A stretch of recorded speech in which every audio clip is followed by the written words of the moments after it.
Zaini che stiano sezio, non tutto. Pago cosas. Perché passato se si stancos, ed è uno se sono stancos. Todos si sono stancos. E lei se muove mi sezio e pago. Come ti punti pezzi, sempre a pago.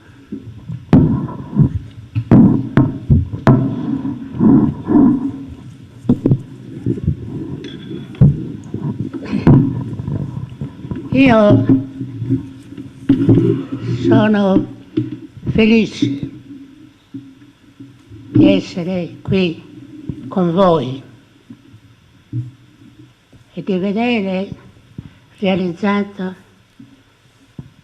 questa importante iniziativa. Voglio prima di tutto ringraziare la Regione, nelle persone del Presidente Soro e dell'assessore alla cultura, professoressa Maria Antonietta Loncio, per avere promosso la pubblicazione di un libro che raccoglie i miei vari scritti. Non so quanto dureranno questi scritti, ma speriamo, ci sono. Sono inoltre grato al professor Alberto Moravetti e all'editore signor Carlo Delfino per la cura e l'attenzione che hanno posto nella realizzazione di quest'opera.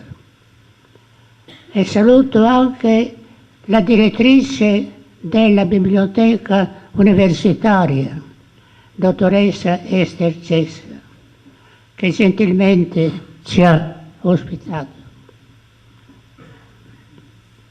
E anche saluto i miei amici che ci sono qui, tutti gli amici che ci sono qui. Gli archeologi, soprattutto, quelli anziani e quelli che non sono più anziani, come me. Io sono oltre che anziano, no? Appartengo a questa categoria degli oltre anziani. E poi gli amici che da voi siete presenti. E vi saluto tutti, vi voglio bene tutti. Vi saluto tutti e vi voglio bene tutti. E accabavo, ho finito così.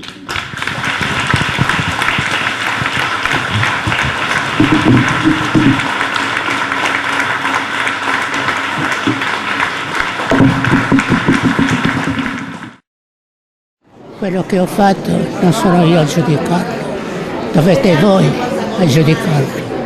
Ciao, vi saluto tutti, con affetto, come fratelli. Professore, un messaggio ai giovani sardi, dal padre e dal maestro. Ai giovani soprattutto ai giovani, perché sono questi che faranno l'avvenire. Però io mi auguro che non sia un avvenire come quella di oggi, per carità. I giovani io li vedrei così muoversi, non andare l'uno con gli altri. Questo, che venga la pace nel mondo e che siano questi giovani a portare questa pace, perché non c'è pace qui, nemmeno qui ci piace in Sardegna. Questo è questo che vorrei sempre che è l'idea, diciamo, il desiderio di un vecchio, ma accettate anche questo desiderio di un vecchio.